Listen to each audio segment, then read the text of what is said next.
Good morning, good afternoon, and good evening, everyone, and welcome to How to Survive and Thrive in a Recession. Also, happy National Small Business Week. My name is Colin Mahan, and I'm a Director of Programs at the Nasdaq Entrepreneurial Center. And for those of you who may not know, the Nasdaq Center is a nonprofit that is building a better path for entrepreneurs worldwide by improving inclusion, access, and knowledge in entrepreneurship. As you're going to see in the chat in just a moment, the Nasdaq Center provides programs, resources, and exceptional mentorship to entrepreneurs across all races, industries, and geographies. So check out those links and resources in the chat. I got a couple of housekeeping items before we get started. Firstly, let us know where you're dialing in from in the chat. I'd like to see where you're coming from. Also, we're going to open up for a live Q&A near the end of the event. So please submit those questions for us in the Q&A function at the bottom of your screen throughout the presentation. We'll try our best to get to them all. Now, none of what we do here at the center would be possible without all of the amazing support from our sponsors, including Nasdaq, Lehigh University, Bank of the West, Airbnb, KPMG, Wilson Sonsini, Woodruff Sawyer, Microsoft Entrepreneurship for Positive Impact, BPM, and HubSpot for Startups. We're humbled by their contributions and I hope you're grateful too. Now, before we get started, I'm going to launch a quick poll to take a step back and take a quick gauge on how we're all doing today. The first poll I'm launching is, how are you feeling about your business? The topic of recession resiliency. Hopefully you're feeling a bit optimistic, but just let us know. We use this to also guide the wellness support that we provide for the entrepreneurs, you and our community. So I'm going to let this run for another minute or so. All righty, thank you for that. I'm going to share these results just so you can see where everyone's at today. Glad to see that optimism is in the lead, but do understand there's a little bit of fear and anxiety out there. So hopefully our conversation today will help with those sentiments. The second poll helps us and my team at the center understand what you, the entrepreneurs, are looking to learn from in addition to this topic. So is it finance, sales, marketing, scale, pivot, or team, or just survival? So let us know, and we'll take this and build programs for you in the next couple months. All righty. Well, we got a lot to cover. So I'm going to share these results. As I'm sharing these results, finance is at the top of the key. We've got Nigeria, Sacramento, Philly, California, Texas. Hello from High Point, North Carolina. All awesome. Well, welcome all. And we're thrilled to host you all today. So without any further delay, please join me in giving a warm welcome to our special guest and host for our conversation, Paloma Vidgen. She's a woman entrepreneur segment leader, vice president at BMO Bank of the West. Paloma, welcome. Thank you, Colin, and good morning, good afternoon, good evening, and again, happy Small Business Week. As Colin mentioned, my name is Paloma Vidgen, and I work at Bank of the West. Bank of the West has actually just joined BMO, making us now the 5th largest commercial bank in North America and the 8th largest bank in North America. So we are really excited about our expanding footprint from 19 to 32 states.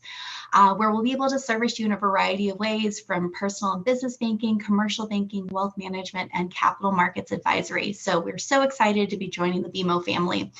And at BMO, our mission is to boldly grow the good in business and in life. And I'm so excited because I have the privilege to lead our Women Entrepreneur segment here at the bank, where I get to put together the strategies and solutions to help women entrepreneurs as they build and grow their businesses. And again, we're excited to be here with you to continue our celebration of National Small Business Week. The theme this year that the SBA has designated is Building a Better America Through Entrepreneurship. And at BMO and Bank of the West, we want to support your entrepreneurial journey, focusing on financial wellness. And today we're going to do that through the lived experiences of my guests, Gloria, Hale, and Melinda Guzman, and the topic of recession resiliency. Yesterday, we heard from Dr. Scott Anderson that we still have a pretty high chance of a mild recession. In addition to the looming recession, the impacts of inflation have been top of mind for business owners. In fact, almost 30% of business owners list inflation as a top concern, and another 62% are generally concerned as they keep an eye on rising prices. So without any further delay, please welcome my guests, Gloria Hale and Melinda Guzman. Welcome. Thank you. Great. Thank you. And again, thank you so much for joining me today. And I'm really excited for this conversation because I hope from learning from your experience, we can really help to allay some of those recession fears and give some tangible takeaways for our audience to apply to their businesses. I was really excited to see that most of our group are in the optimist segment. But again, we know there's some potentially scary times ahead. So let's keep them in that kind of focus area.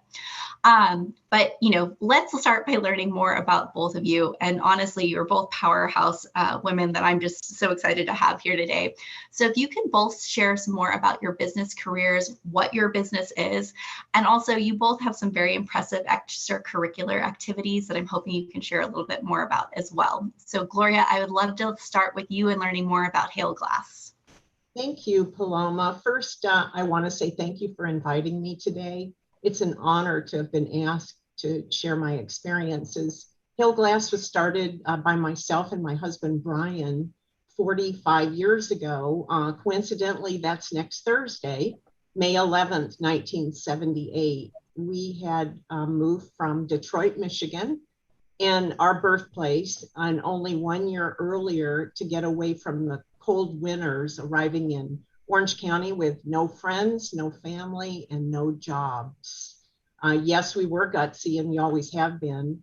And in looking back, we were stubborn and had no fear, and no wasn't an option, which probably served us well in the beginning and throughout all the recessionary times that we've had. We began the company in Anaheim, and where we've lived or had our company since we arrived.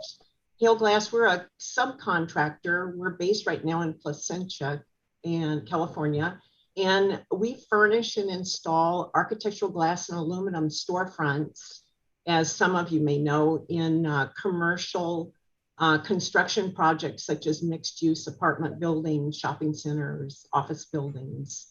Additionally, in 2016, with my love of cars and born in Detroit, I started Glorious Motor Cars. Without Brian, he's not a car enthusiast. My dad had worked for Ford Motor Company his entire career, and I was always comfortable in being around cars. So it was a perfect fit for me. I started it initially to acquire fleet vehicles for the glass company, but it grew after having mostly female friends ask if I could help them get a new vehicle. And in doing so, I quickly realized how much women despise going to dealerships, since they were often and still are taken advantage of. The car and construction industries are both male-dominated industries, but this wasn't a deterrence for me since I speak their language. I absolutely love that, Gloria. And I have to ask, what is your dream car, and do you own it already now? I speed date sports cars. That's one of the advantages of being a car dealer. So I have a Porsche right now, a 911, a Carrera, but all sports cars, Maserati, Jaguar. I love sports cars. Love that. That's just so fun. But I also love just sharing both construction and obviously cars, definitely very male dominated industries. And it's just awesome to see you running businesses in both spaces. So that's just so impressive. And Melinda, I'd love to hear more about your very impressive background as well. Well, thank you. And first of all, happy Small Business Week to everybody out there. Small businesses are really the backbone of our economy. And I like to say they are the economic opportunity for growth and development of not only our state's economy, but the nation's economy. I've been privileged to be an attorney for 35 years. I'm first generation college in my family. My family's originally from Mexico. And so I've been an attorney for the last 35 years, and I've been privileged to be able to work with companies, small, medium, and large corporations. I think my sweet spot is entrepreneurs up to about that $100 million mark. I also serve as a director for the Federal Home Loan Bank, which is a bank for banks in our district, which is Arizona, Nevada, and California. And in that regard, have had many opportunities to work with financial institutions, as well as, again, businesses I've worked with a lot of venture capital and banks and other financial institutions to help entrepreneurs with their credit facilities, to help grow and expand. And I've been very involved in the community. I was a trustee to 3 university systems in our state, have been involved with many chambers of commerce and Hispanic chambers of commerce at the local, state, and national level. I am an entrepreneur at heart. My father was a railroad mechanic. My mother, we said, was a CFO of our household because she helped manage the home. And I absolutely believe in business and in strong relationships, not only with your bank, but with accountants and attorneys. So I look forward to today's discussion and look forward to what we can both impart and learn from each other. Thank you so much, Melinda. And I love that CFO of the household. I think that's a great term. Now, as you've both shared, you've been in business for multiple decades. And I love too, we've got kind of the aspect of a good and a service business owner. So very different things, but I think very different perspectives. And through your decades, you've definitely gone through the ups and downs of an economic storm or two. Could you talk about maybe what was the most impactful economic event in your business career and what you learned out of it? And towards the end, if you could use one word to sum up that experience, what would that be? And Melinda, I'd love to start with you on this topic. Well, I think that mostly because it's so fresh in mind, I think not only for myself, but with small businesses, with large corporations. I was a director at the time for a private entity.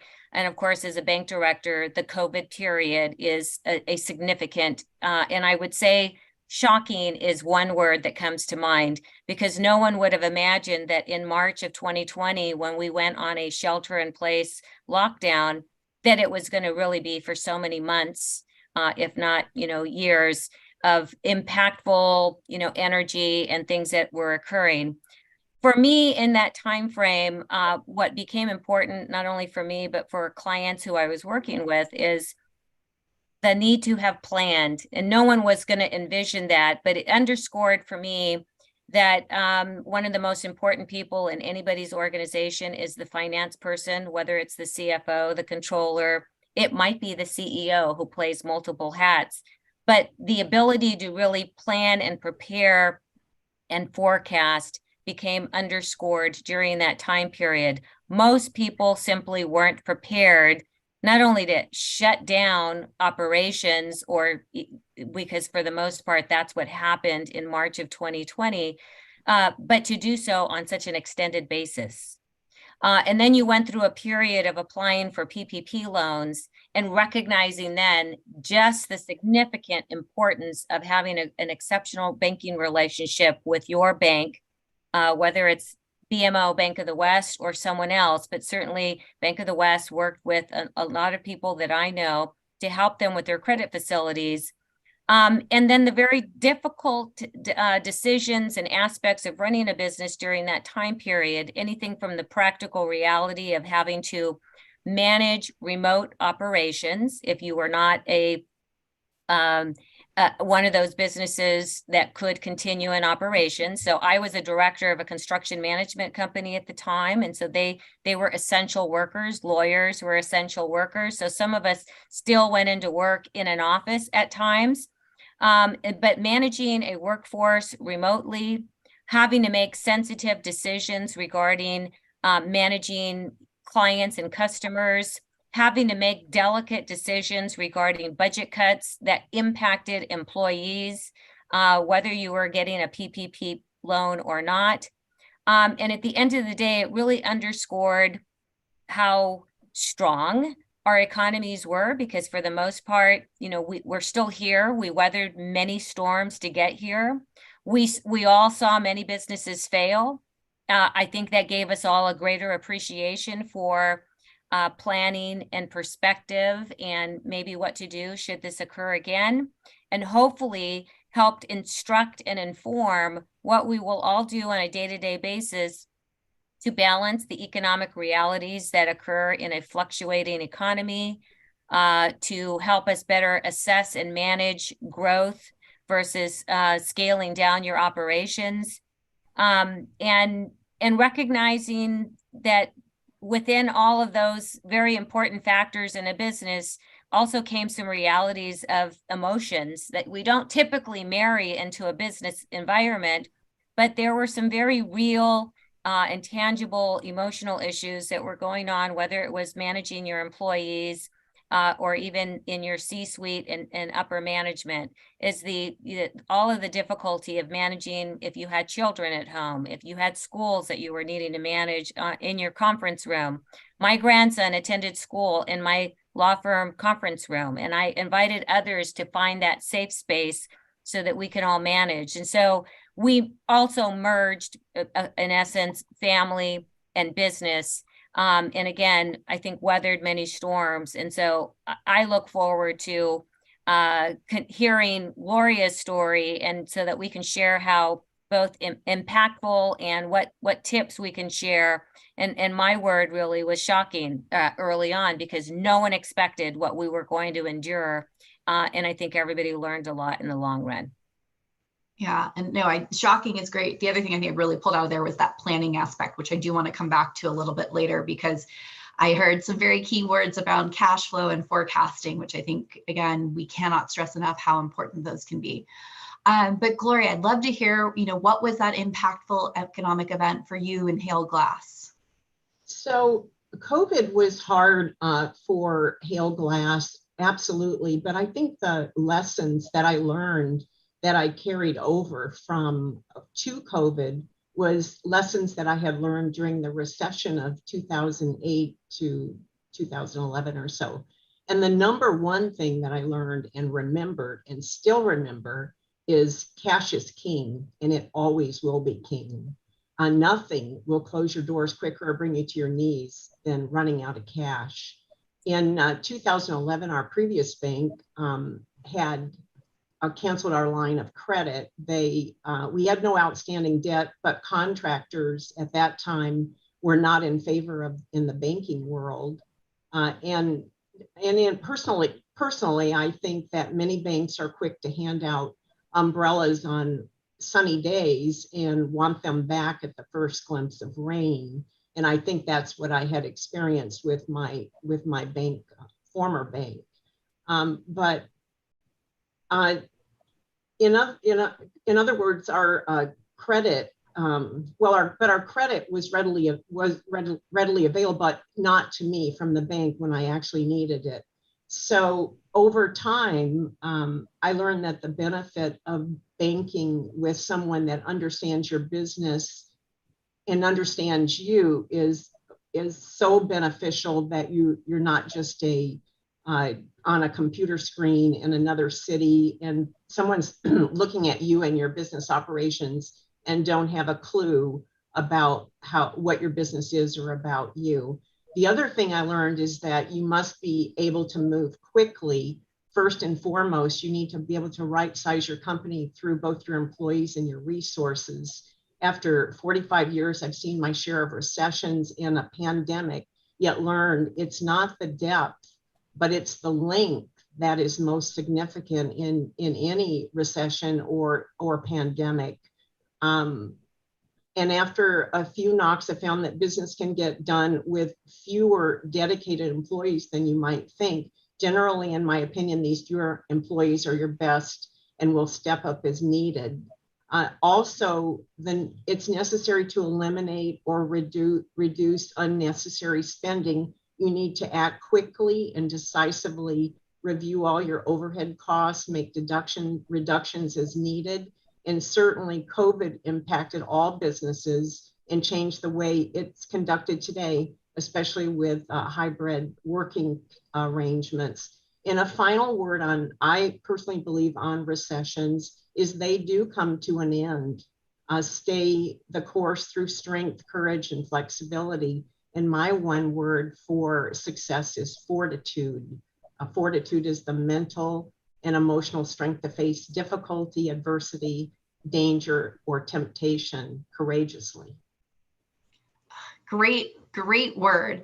But I did something obviously you kicked off with, cash is king. And I think, Melinda, you probably also agree with that through your own experience. A question though, backing up, I know no one expected how long, the pandemic was going to go on, even the global financial crisis, right?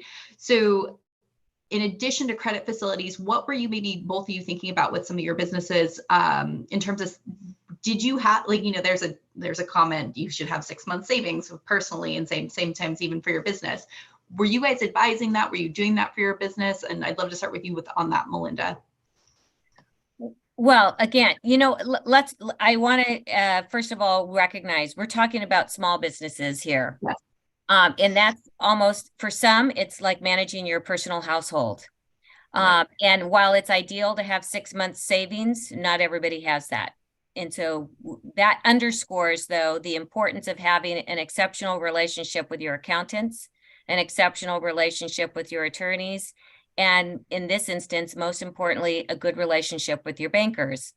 Those people who were applying for PPP loans, which, by the way, I think was an exceptional contribution by the federal government and the SBA in partnership with our financial institutions to help infuse some capital during very critical times. But those businesses who had one-on-one and personal relationships with their bankers had an easier time at those applications, right? Because they had somebody they could just pick up the phone or email, and there was a personal contact and a personal relationship. And I strongly encourage that. It is like saving for the rainy day. So if you could have a few months worth of capital saved in, for that rainy day, I think that's ideal. If you apply for your credit facilities when you don't need them, I think that's important so that you can have lines of credit that hopefully, Gloria, won't get canceled, but that's a possibility. And I would, following this program, I'd pick up my banker. I'd pick up the phone and call my banker and say, look, we haven't had a conversation in a few months or a year or whatever.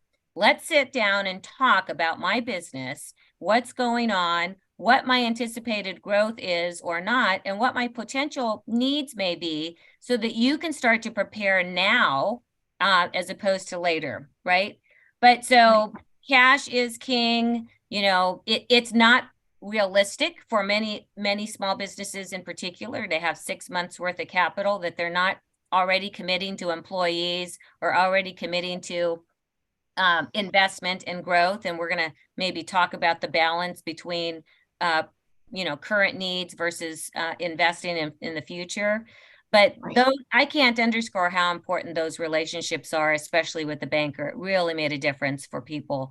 And I actually want to commend BMO Bank of the West for all of the work that it did in providing critical funds at critical time periods for people during that session. Thank you, Melinda. And Gloria, I just want to wrap up on this with cash is king for you. How do you look at it? What are your tips for a business owner when you're thinking about managing capital?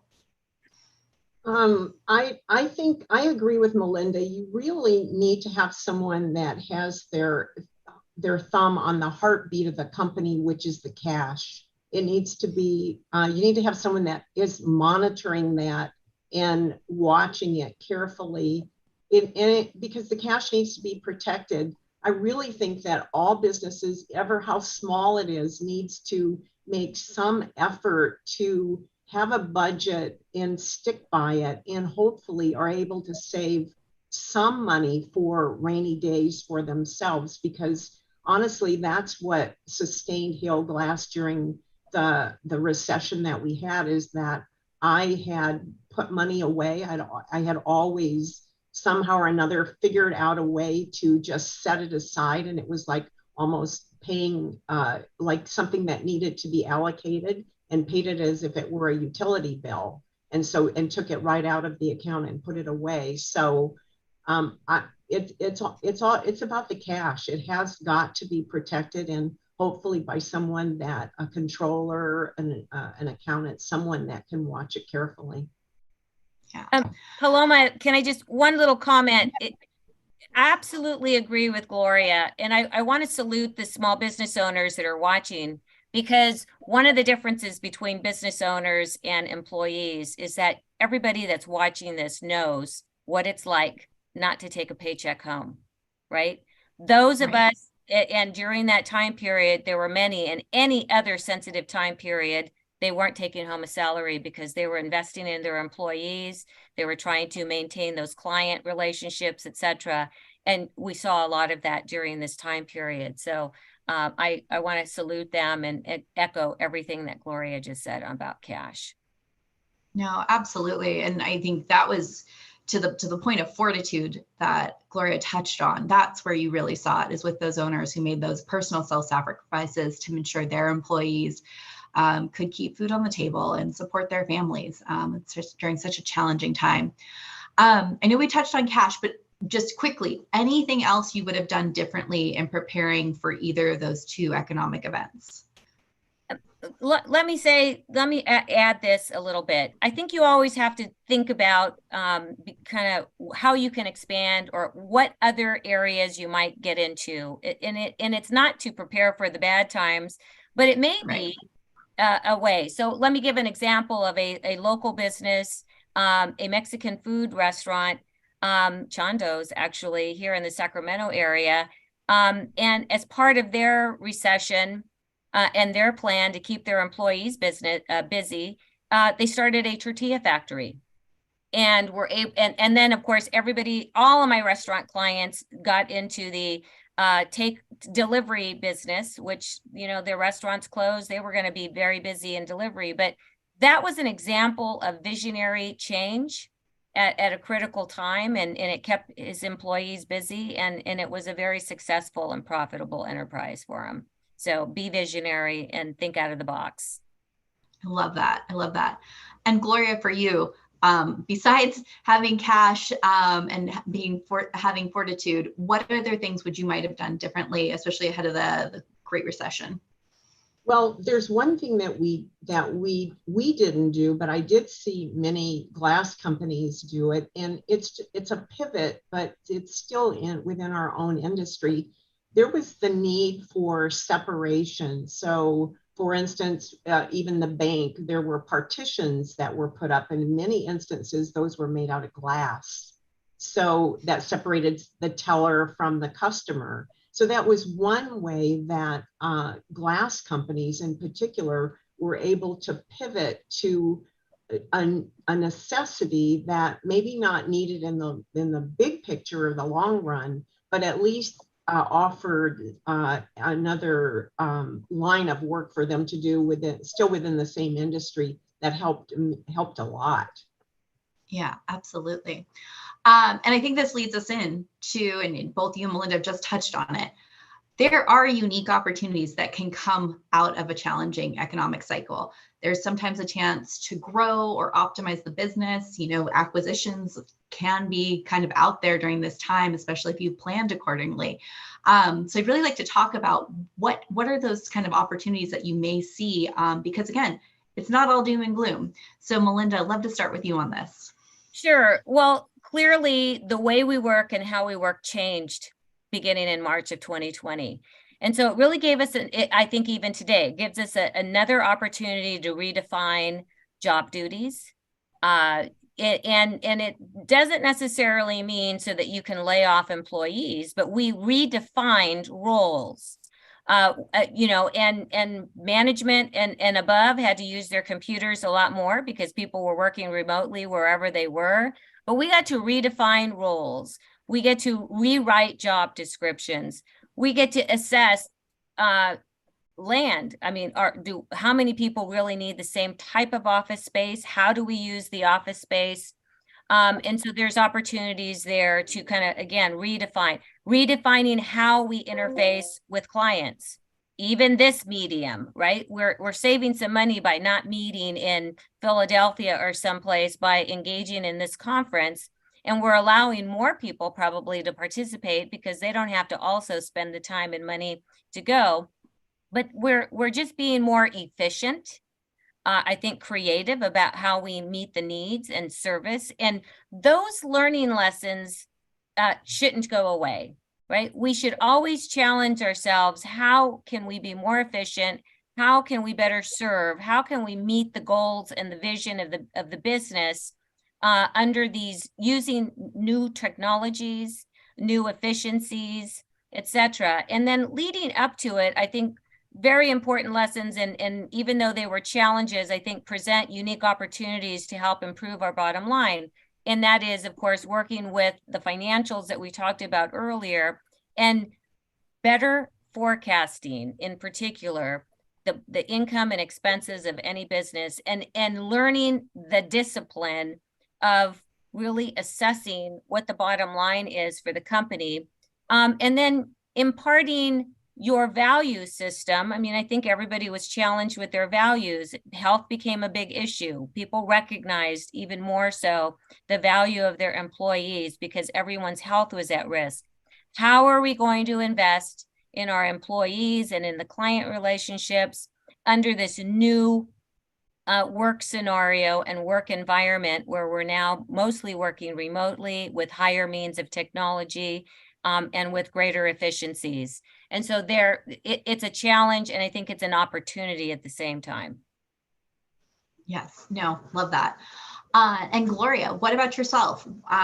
What were maybe some of the positives that have come out of the economic cycle for you and Hale Glass? Yeah, so we were forced to look for other types of construction projects. Previously, we had focused on concrete tilt-up construction, which is primarily used for industrial space and warehousing. Available projects for us to bid during economic times tended to be more mixed use housing type with retail space on the ground floor. And construction for these types of projects vary and they're just much more complicated to build, which eliminated competition because they took more knowledge and skill to actually construct them. So we quickly moved our focus to these types of projects as they were more prevalent than industrial buildings. And picking up where Melinda left off about employees, we carefully looked at our workforce and began to weed out employees that were not on the right bus. Others were on the right bus, but maybe in the wrong seat. So we worked on fixing our bus to increase efficiency and reduce losses for our company. And those were remarkable changes for us that helped us tremendously. Yeah. Well, I think the thing I took away from both of you, though, is regardless, you should always be reassessing your business model, finding those efficiencies so it does help you prepare good times or bad, and making sure you're running the most efficient business. So I think that's super helpful. Now, I know you both probably work with CFOs, you have CPAs on staff, but personally, what are those kind of warning signs that you both look at for, whether it be within the business, within the economy, to say that might be signaling there is a challenging period ahead? And Gloria, I'd love to start with you on this one. So for us, Paloma, one of the very first things we look at is dwindling backlog or opportunities of projects to bid on. And with tightening lending by banks to developers, we quickly saw, or can see even now, that the opportunity for construction projects they're reduced, they've downsized them, or they've actually put them on hold. Another thing that we watch is supplier delays, knowing that product is more difficult for us to get. And probably one of the key things we watch is the Architect Building Index, which is an indicator that tells us what work is on the architect's desk. What are they drawing that will come down the pipe, down the channel for us to build, say, within the next two to 3 years. Yeah, no, that's interesting. So you're using a mix of things that you can see within your own business, but also external data sources. So I think that's really important to look at. Melinda, for you, whether it be your own business or businesses you're advising, what are kind of those warning signs you're looking at? Well, and I was going to echo many of the things that Gloria talked about. You look at backlog, you look at whether clients are delaying projects, lawsuits, are clients going into the restaurant? You know, are people ordering out more for delivery versus coming in, into a restaurant? Because I represented a lot of restaurants at the time also. And again, are supplies short? Are there delays in getting access? All of those are instrumental to know. And of course, as a banker, we're watching carefully, even in this week, what's going on with the markets, what's going on with individual banks and other financial institutions. All of these issues are important to watch and measure as we try to assess when there might be another turnaround in the economy or another impactful event like COVID, and which all speaks to our ability to prepare and assess in advance so that we're ready in case something as dramatic as COVID occurs. And then, of course, carefully assessing those sensitive decisions that Gloria was talking about, evaluating where people are sitting and are they in the right position? Are they in the right seat? Do you need that job still at all? Do you need a receptionist when most people are, just calling in? And it really forces the owner and others in the management team above to evaluate the culture of the enterprise, the culture in interfacing with employees and with clients. If you don't have a receptionist, do you seem less personal? On the other hand, does that mean that you seem less technologically savvy if you're still relying on a voice to pick up the phone? So there are a number of things like that, but those warning signs are exactly what Gloria was talking about. And it usually is a slowing down of the clients, a delay of projects, that the vendors and the supplies that aren't available. People file less types of lawsuits. They don't buy businesses. There's a number of things like that that occur in a changing environment. And it's something that we need to always look for so that we're ready to put the boxing gloves back on during the next challenge. Yeah, you both kind of touched on supply chain, and I wanted to just throw this question out there because it's something that was kind of unique as a result of the pandemic, but we had businesses that were cash rich. And because there were disruptions potentially with supply chain vendors, you saw business owners potentially stock up on inventory for goods and things like that. Is it advisable? Is it not? Because it can be a challenge later. I'd just love to get your take on that, because I'm sure, especially for some of our small business owners, if they're in the restaurant, retail industry, it's something pretty common we've heard as kind of being a practice right now. And Melinda, I'm going to throw that one to you to start. Sure. Well, I think they should be conservative on it. I mean, some people really went overboard and were hoarding, and then spent. It's the difference between, are we investing on the current or in the future? And so there needs to be some reasonable investment in supplies and things that may be needed, but not at the expense of investing in what you need now also. And I love the stories of businesses that were collaborating with each other. And if somebody didn't have certain types of supplies, they were being fairly cooperative with each other because everybody was kind of suffering the same in silence in many respects. So I would be reasonable, but not excessive in trying to stock up on supplies, because it could mean that you're spending critical cash that you need right now to invest on employees or other things that you need currently. Great. And Gloria, what's your take on that? So Paloma, in our business as a commercial glass contractor, and because all of our products are purchased per the job requirements, it's not possible to inventory any materials to buy, because you cannot predict the color of glass, for instance, that an architect would choose. On the other hand, what we did do, though, on projects that we were awarded, and when possible, we would buy the aluminum extrusions, that being a commodity, so the price of that was subject to change. We would buy it and just warehouse it until the project got to the point where we actually could fabricate it for installation. So we did that when we could, but typically speaking, it's not practical in our industry. No, that makes perfect sense. But it's interesting to see what you could and would do some storing on.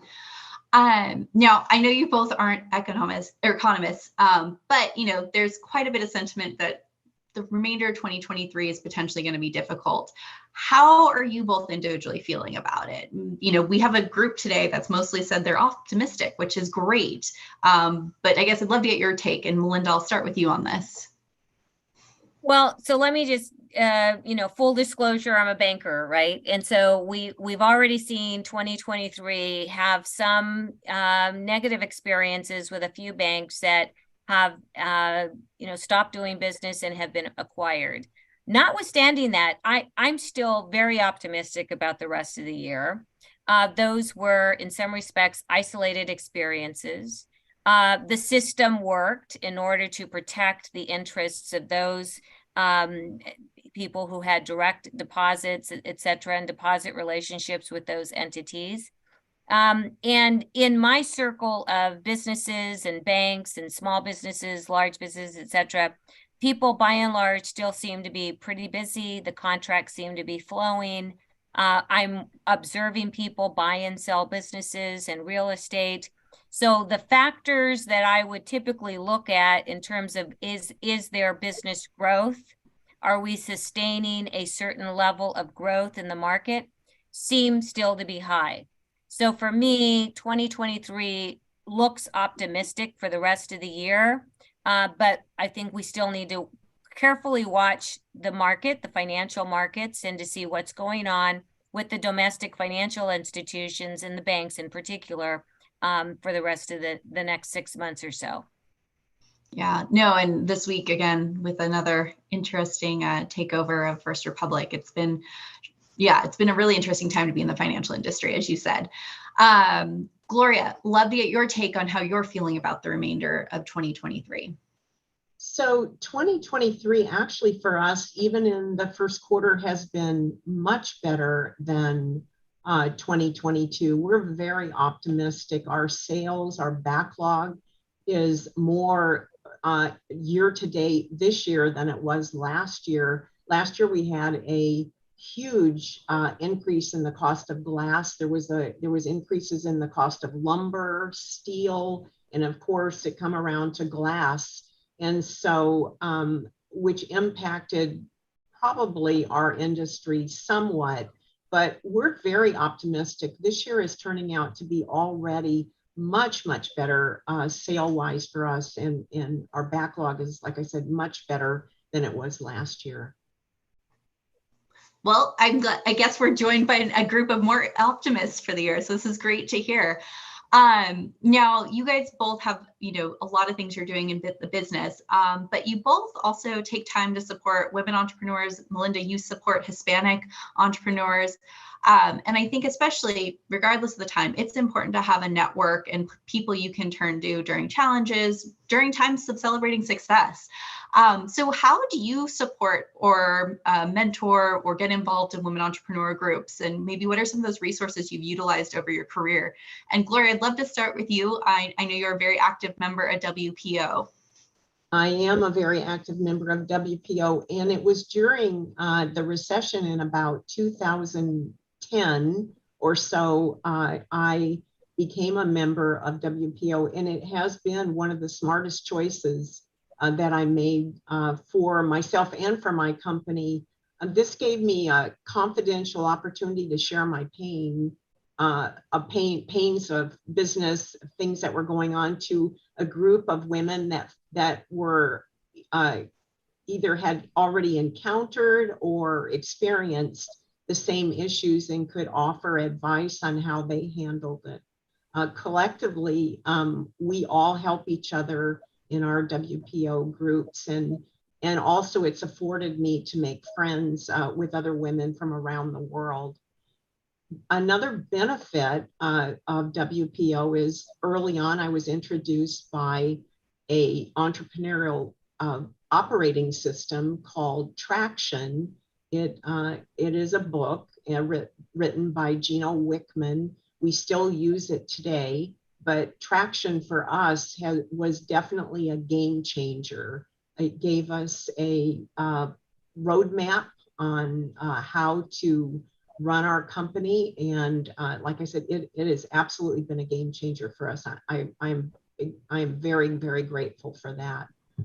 Also, I am a past board member for the American Subcontractors Association, which is subcontractors which would include all different types of trades. And because of their education through membership, that has always been super helpful to me, and I'm very thankful for that too. Love that. And Melinda, what are some of the ways you support women business owners? I'm also going to throw out Hispanic business owners because I know that's something you're truly passionate about. Yeah, I've been very grateful. So I try to create legacy programs in just about any organization that I touch. And I was fortunate early on, I became involved with Hispanic Chambers of Commerce at the local, state, national, and even the international level. And so through, of course, Hispanic Chambers and any Chamber of Commerce, I helped create training programs, board governance programs, nonprofit teaching programs so that we can teach people to either better manage their personal businesses or the nonprofit organizations that they are involved in. And one of the programs that I'm most proud of is something that we call the CAPS program, Creating a Path for Success. That program is celebrating its 20th anniversary this year. And it's geared toward creating mentorship and training programs with university students and business owners so that students who are going to college can consider entrepreneurship as their career path. And that's something that we started when I was the chair of the California Hispanic Chamber of Commerce. And by the way, I'm the only woman to have served as chairman of that organization in the past, 20 some odd years. Hopefully they will elect a woman this year, but I'm very, very involved in that.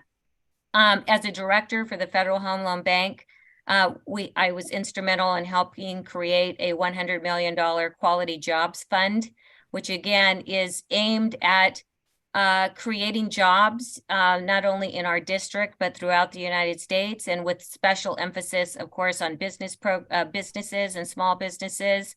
And again, this is just an opportunity to help enhance and grow the number of jobs at critical times throughout our district. And of course, women and Latina-owned businesses play such a significant role.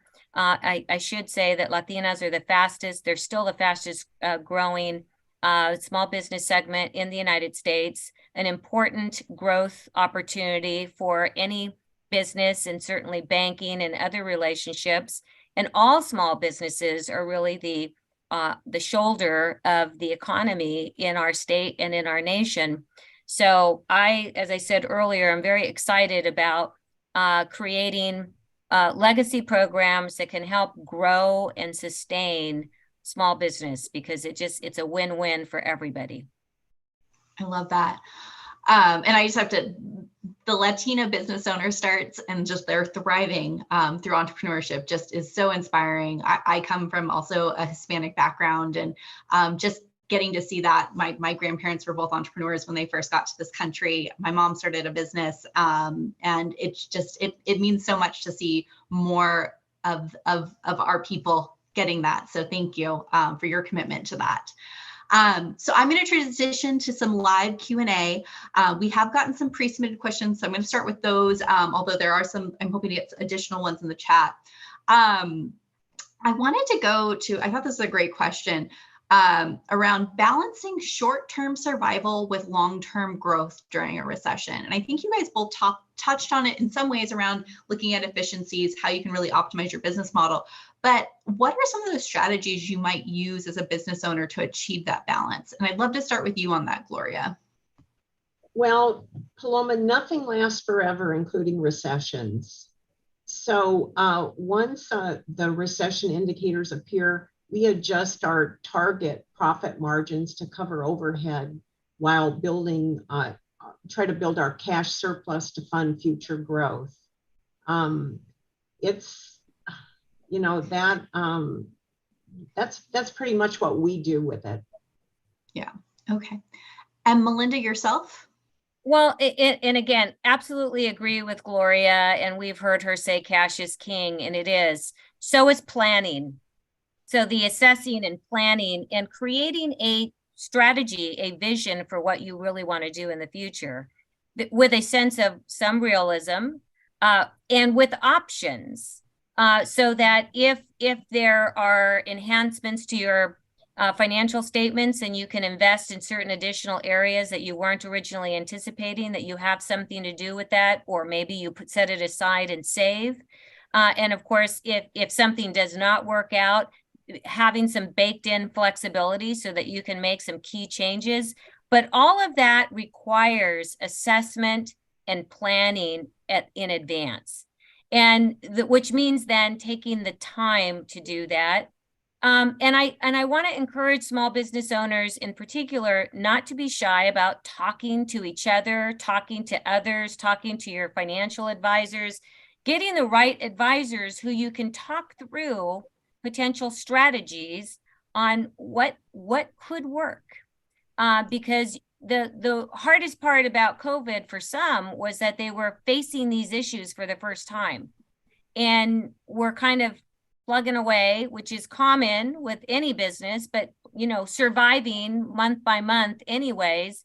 And then all of a sudden we had these long-term challenges that were, as I said earlier, shocking. So take the time to try to assess and plan and create some vision, bake in some flexibility, figure out where the cash is going, try to create a reasonable reserve, and get your panel of experts around you, which includes your banker and anybody financial who can help you, create that roadmap so that you can continue to succeed. Yeah. And speaking to that, so again, you may have your advisors, but if you're a founder, you're probably running your financials a bit yourself. So what are those financial metrics you would be looking at to help kind of guide decision-making during a recession? Melinda, do you want to take that? Well, sure. And it is true. Many smaller companies don't have a controller. You might have a bookkeeper, and hopefully you do have an outside accountant. And do take some time with your outside accountant to help fill in some gaps. So that is important. But, take a look at, are you borrowing a lot already? Are you digging into your credit facilities? I commonly run into businesses that are telling me that they spend a lot of money on their personal credit cards to buy inventory and other things. Just yesterday, someone was telling me that. I said, where does it appear on your financial statement? Where is it on your financial statement? Is it a loan? Are you just gifting this money to your company? And quite frankly, there is sometimes a lack of realization that those expenditures are really investments in the company that likely should be characterized as loans, and they're not discussing it with anybody, and they're not therefore appearing on a financial statement. So I think, again, a lot of what we've been talking about is dealing with a reality, but the need to plan and the need to have the right advisors around you so that you are looking at the financial statements and understanding them, and looking at, your, I think you have to really look at where the income is. Are you donating a lot? I had a lot of people that still wanted to make all their charitable contributions, and then wondered, where their money was going during COVID. And so you have to really assess where the income is and what you're spending on. Do you have a lot of debt? How would an outsider, therefore, talk to your banker? How would your banker in particular assess your financial statements? If you needed to go in and ask for a line of credit, how would they be assessing the financial strength of your financials? Some people don't do financial statements. And I'm speaking to small businesses here, right? And so I recognize that I have some small businesses that input the cash and don't necessarily add the expenses in QuickBooks, and don't actually get a full picture of what the financial strength and viability is of the company. So again, that speaks to something as simple as, yes, let's meet with your banker, meet with your outside accountant, your tax preparer, whoever it is, so that we can get a better immediate sense for the financial strength of what the picture looks like of your company. and those key indicators that may help may appear as red flags to others and maybe not necessarily you yet, so that we can help then create a path to the rest of the journey of your company. Yeah. I just want to jump to one question because I think you both could have good insight on this, but what have you done to stay motivated and maintain a positive outlook, especially during a challenging time? And I'm going to throw this one first to you, Gloria. I think the first thing that all of us need to do is stay healthy. Without our health, we're no good to anyone, and it's not good for anything. And additionally, practice self-love to take care of yourself, which leads to healthiness too. The other thing is, for me, is to engage with other entrepreneurs so you don't feel so lonely, and that you can share best practices. And that is one of the benefits of our monthly meetings with the Women Presidents Organization, with our chapter meetings, and I appreciate that. But I think staying healthy is the most important of all. I love that. Melinda, what would you add to that? Well, yes. And so, yes, we need to stay healthy. We still have to have fun and enjoy what we're doing.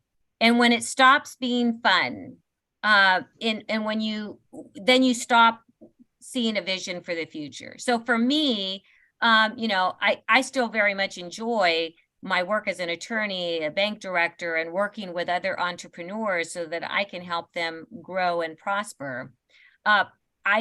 Part of me thinking of the future is my grandson and my daughter, but my grandson in particular, he's 10. He, to me, represents why I'm still actively working and what kind of a future do I want to help create for him.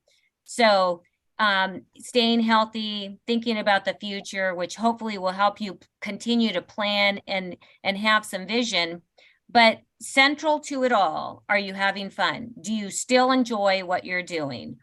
Some people think that dealing with employees is part of the hardest part of the job, and in some respects it is, but it's touching on the personal and their family and their outside, impacts that are the reality. And of course, the men and women who work for us are the driving force and the engine behind everything that we do.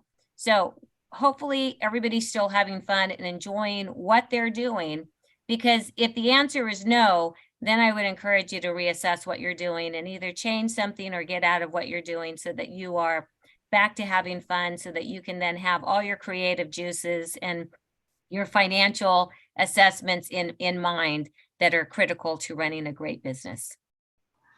Thank you, Melinda, and thank you, Gloria. I know we need to wrap up, so Colin doesn't come on to say we've ended time, but I did just want to give you each 20 seconds, final key takeaway for our audience, because you've both been amazing and you've shared so much great information for this audience. So Gloria, I'll start with you. 20 seconds. What's your biggest takeaway today? So I stay the course. Nothing lasts forever. This shall too pass, because hopefully the recession won't be as long, or like I said, it's long or deep. But just stay the course. Love that. Melinda. Well, my personal motto is aggressive, enthusiastic, prepared approach. And I would add to that, have fun. Have fun, be safe, be healthy, but all of the above. Love it. Well, Colin, thank you so much for having us, and back to you. Amazing. Well, what a way to end our event today. Fun, enthusiastic, and resilient support. Thank you so much, Melinda, Gloria, and Paloma, for sharing your experiences and your advice with our community. For those of you still on, we've got another great event tomorrow and up in the coming months, so check them out. But again, Melinda, Gloria, Paloma, thank you so much for joining us today, and we look forward to welcoming you online soon. Thank you. Thank you.